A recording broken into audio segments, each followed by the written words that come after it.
الرحمن الرحیم۔ آج ہمارے علم الکلام کورس کا تیسرا سبق ہے۔ علم الکلام کے تاریخی مراحل اور ادوار پہ بات ہو رہی تھی، آج دوسرا مرحلہ بیان کیا جائے گا۔ دوسرا مرحلہ تدوین اور مختلف فرقوں کی ظہور کا دور ہے۔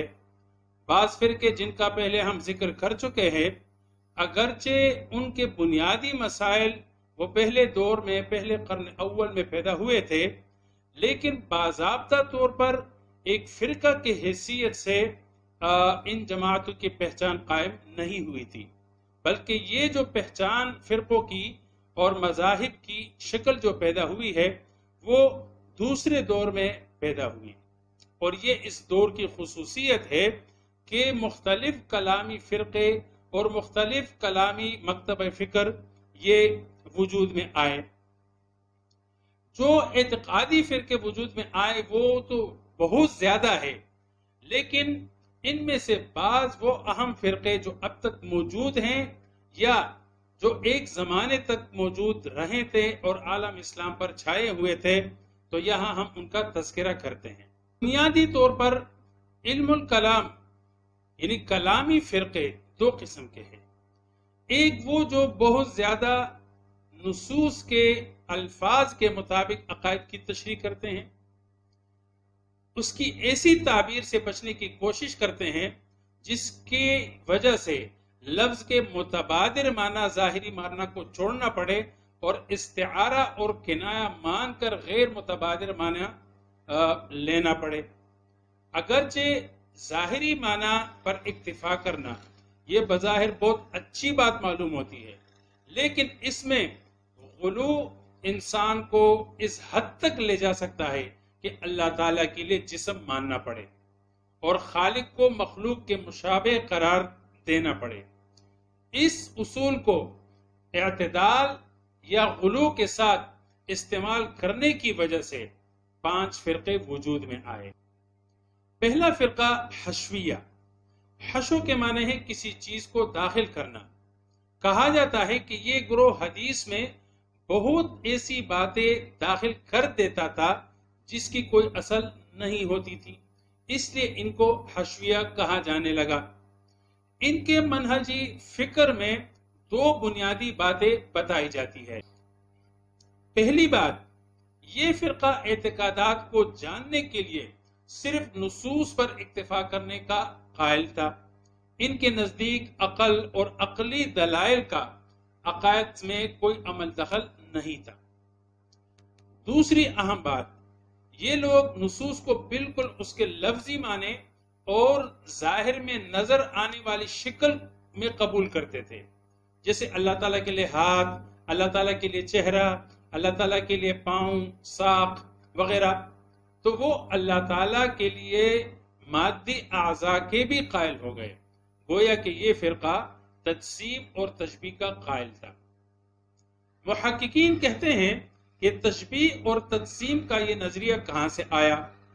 چونکہ تورات میں باقاعدہ طور پر اللہ تعالیٰ کے لیے جسم مانا گیا ہے، یہاں تک کہ تورات میں ہے کہ اللہ تعالیٰ تھک جاتے ہیں، اس کو آرام کی ضرورت ہے، وہ کشتی بھی لڑتے ہیں اور اس میں نعوذ باللہ شکست بھی کھا جاتے ہیں۔ تو چونکہ بعض یہود اور نصارہ اور مجوسی اسلام کے ابتدائی دور میں بظاہر مسلمان ہو گئے تھے، لیکن انہوں نے اپنے گزشتہ افکار اور گزشتہ فلسفے ابھی تک پوری طرح چھوڑے نہیں تھے، اس لیے انہی کے ذریعے سے مسلمانوں میں یہ فکر پھیل گئی اور اس سے یہ مکتب فکر وجود میں آیا۔ تاہم یہ ابھی ایک منظم فرقے کی صورت میں نہیں رہا کہ ہم ان کے پیشواؤں کی اور ان کی لکھی جانے والی کتابوں کی نشاندہی کرے، ایسا کچھ ابھی موجود نہیں ہے۔ بظاہر یہ فرقہ تاریخ کا پارینہ بن چکا ہے، تاریخ کا حصہ بن چکا ہے، اب اس کا وجود نہیں رہا۔ دوسرا فرقہ اور دوسرا مکتب فکر جو ظاہر ہوا وہ ظاہریہ ہے، جس کا بانی داؤد ابن علی ہے۔ 202 ہجری میں ان کی پیدائش ہوئی، بڑے فقیہ تھے اور ان کی منظم طریقے سے پوری ترجمانی وہ علامہ ابن حزم اندلسی نے کی ہے۔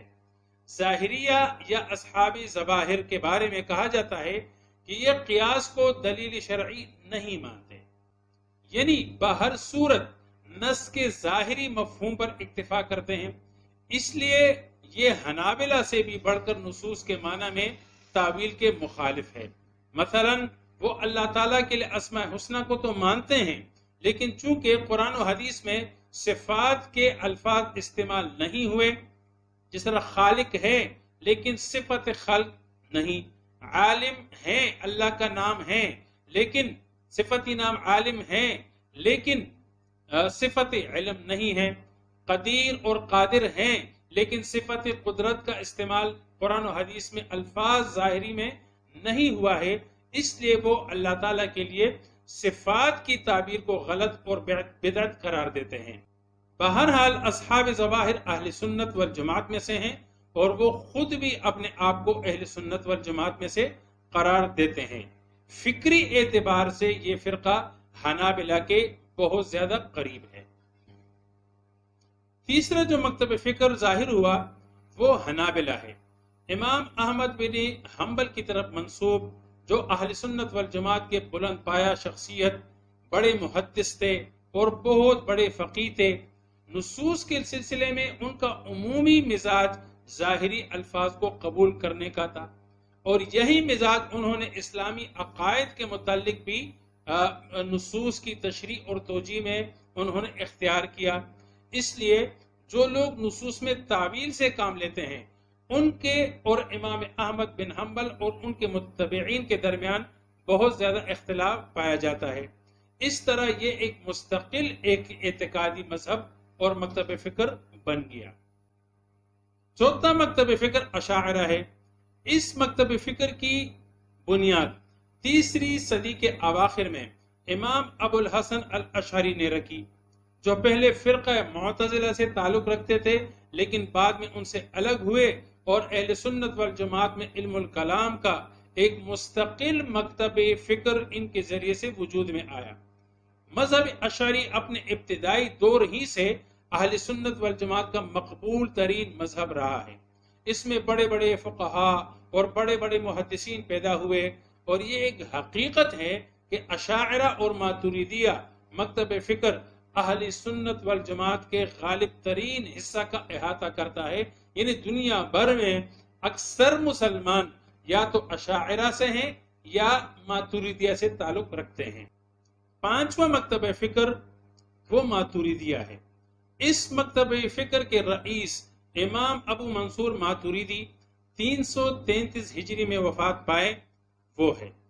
خود ماتریدی فقہ اور اعتقادی مسائل میں امام ابو حنیفہ رحمہ اللہ کے مقلد ہے، اس لیے فطری طور پر احناف کے یہاں اس مذہبی ماتریدی کو خصوصی مقبولیت حاصل ہوئی۔